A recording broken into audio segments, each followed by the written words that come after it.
Akasvani Imphal Khitrimayum Chitrabhanu na pau pazari.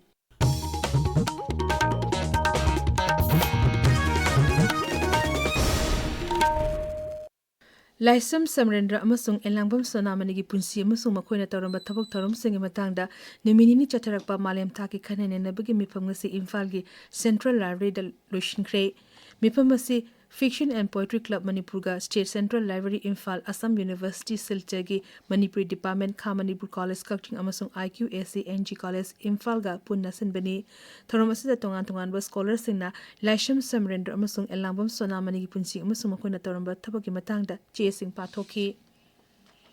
Indian Meteorological Department Imphal Center na hari lakliba numit humni asida rajya asigi mafam kya da akha araw yawna nong tagani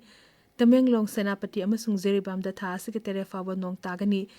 Chandel amasung Churchanpur da na ngasi nong tagani Kangpokpi Imphal East Imphal West amasung Frezro Zilla da na hayeng nong tagani hari Nongchu Bengal gi Darjeeling Zilla da ngarang dagi nonglep na chuba amasung landslide thokpagi thodok ta miyoy kun hena sire Rajya adugi mafam kaya da su hoji akan nong churi amadi mafam kaya da landslide thokli Mirik sub division da thokpa tongan ba thodok sin da miyoy tara humdoi sire marina sathina sokle asokpa sing adu hospital da layingli aduga Darjeeling sub division gi Sukia Purhi da thokpa thodok sin da miyoy taruk sire amana thiba khangdana lairi Bizaberi da su miyo emasire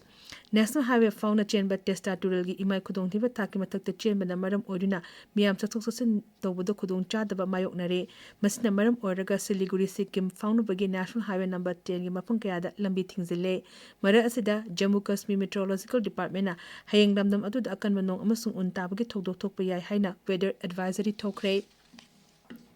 Amarom the Med Department Hairi Arabian Sea the Akanba cyclone Sakti Silak Pagaluna Maharashtra the Sun Nongle Nusi Europe Yai Haina Section Wat Tamkre Lakadur Benumangani Asida Gujarat Maharashtra Samudra Mapan Sing the Pung the kilometer ni from Mangadegi Yankai Manga Fawaki Chang the Nusi Labayai Bihar the Suhoki Bapung Kumrida Nongamari Never Todo Sing the Yamdra the Mutara Truk Sikre Mukimentri Nitis Kumana Todo Odu the Lake Singing Mapam the Awapa Pung directly Uttar Pradesh on a Leba Katima Pam Sing the akan manong chuba na maram oraga miyang mahusagi punsida chauna akaiba thokle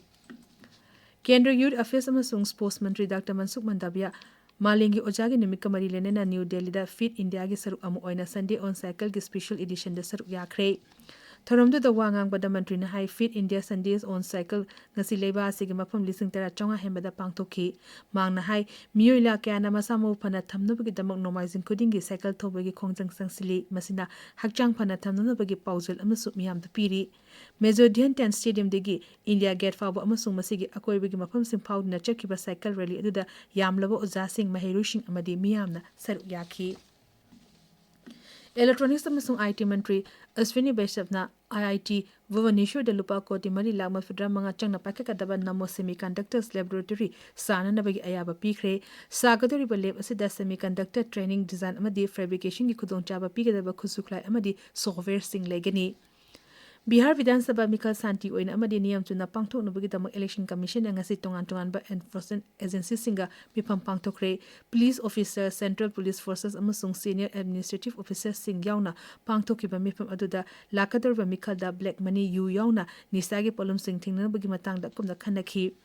Mipam aduda Income Tax Department Enforcement Director Customs Narcotics Control Bureau Bank Railway amadi atai enforcement agency singi official sing su sar uyaki Chief Election Commissioner Ganesh Kumar amasung Election Commissioner Dr.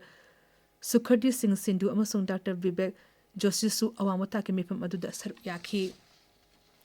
Hauki bachahi toru asida leba asida thabak phangbuki chang koti tera lom hengalakli Labor Employment Mantralaya na high leba asida kumjali singani kulhumdoi kumari da thabak phangbuki chang koti humpumari la kontra humdoi oiri masi kumjali singani tera ni pada di koti nifu tere la yankhai orambani chahi toru asigi manung da thabak phangbuki chang koti tera taru lak marfugu hundoi hingat pangamki thabak phangdaba naha sing gi chang asi lisingani tera ni pada cha da taru oiramki adumoinama lisingani kulhumdoi kumari da di cha da 3.2 da hanthare Mantraloy na hai hariba matam asige manungda nhasna thaba phangdabagi chang cha da 3.9 leramba adu hojikti cha da 10.2 da hanthare masi malengi oini yengbada singthaninga oiba changdamnabani